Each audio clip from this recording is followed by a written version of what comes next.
YS Vivekananda Reddy హత్య కేసులో enforcement directorate రంగంలోకి దిగింది. మనీ లాండరింగ్ నిరోధక చట్టం కింద కేసు నమోదు చేసిన ఈడీ హైదరాబాద్, కడపలోని నిందితుల ఇళ్ల ఖాతాల్లో ఏకకాలంలో సోదాలు నిర్వహించింది. 7 ప్రాంతాల్లో తనిఖీలు నిర్వహించి కీలక ఆధారాలు స్వాధీనం చేసుకున్నట్లు ప్రకటించింది. ఈ కేసులో నిందితుడు వైసీపీ ఎంపీ అవినాష్ రెడ్డి ఇంట్లో లెక్కల్లో చూపని 24 లక్షల నగదు, 2 బ్యాంకు లాకర్ల తాళాలు స్వాధీనం చేసుకున్నట్లు వెల్లడించింది.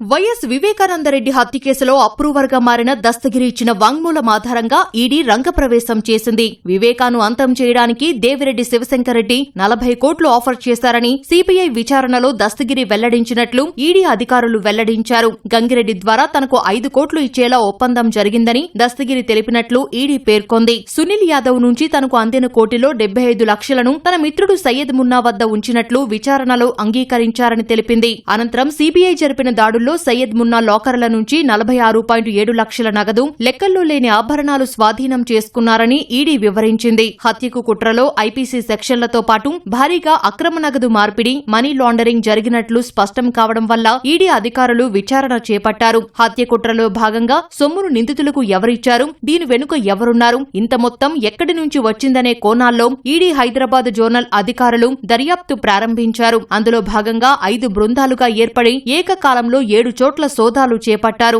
హైదరాబాద్, కడపలోని వైసీపీ ఎంపీ అవినాష్ రెడ్డి, భాస్కర్ రెడ్డి, శివశంకర్ రెడ్డి, గంగిరెడ్డి, సునీల్ యాదవ్ నివాసాల్లో సోదాలు నిర్వహించారు. హైదరాబాద్ కోకాపేట ఓపెన్ స్కైస్ లోని అవినాష్ రెడ్డి నివాసం, పులివెందుల నివాసంలో అధికారులు సోదాలు చేశారు. ఈ సోదాల్లో పలు కీలక పత్రాలు, డిజిటల్ డివైజులతో పాటు 24 లక్షల నగదు, 2 బ్యాంక్ లాకర్ తాళాలను స్వాధీనం చేసుకున్నట్లు ఈడీ అధికారులు ఓ ప్రకటనలో తెలిపారు. కడప జిల్లా తొండూరు మండలం టి తుమ్మలపల్లిలో ఉంటున్న మరో నిందితుడు ఎర్ర గంగిరెడ్డి అప్రూవర్గా మారిన దస్తగిరి ఇంట్లోనూ తనిఖీలు చేశారు. దేవిరెడ్డి శివశంకర్ రెడ్డి కుమారుడు డాక్టర్ చైతన్యరెడ్డిని ఈడీ అధికారులు కడప నుంచి పిలిపించి శివశంకర్ రెడ్డి నివాసంలో విచారించారు. 2023 నవంబర్లో వైద్య శిబిరం పేరిట కడప జైలుకు వెళ్లిన చైతన్యరెడ్డి అక్కడ రిమాండ్ ఖైదీగా ఉన్న దస్తగిరిని బెదిరించినట్లు ఆరోపణలు ఉన్నాయి. ఈ విషయంపై దస్తగిరి పలుమార్లు మీడియా ఎదుట సీబీఐ, జిల్లా ఎస్పీలకు ఫిర్యాదు చేశారు. ఈ నేపథ్యంలోనే చైతన్యరెడ్డిని ఈడీ విచారించినట్లు తెలుస్తోంది. శివశంకర్ రెడ్డి ఇంట్లోనూ ఈడీ అధికారులు కీలక పత్రాలు స్వాధీనం చేసుకున్నట్లు తెలుస్తోంది. హత్యకు 40 కోట్ల సుపారీ లావాదేవీలపై దృష్టి సారించినట్లు ఈడీ తెలిపింది. సీబీఐ విచారణ ముమ్మరంగా సాగుతుండగానే హత్యకు సుపారీగా ఉపయోగించిన భారీ సొమ్ముతో పాటు హవాలా మూలాల్ని ఛేదించేందుకు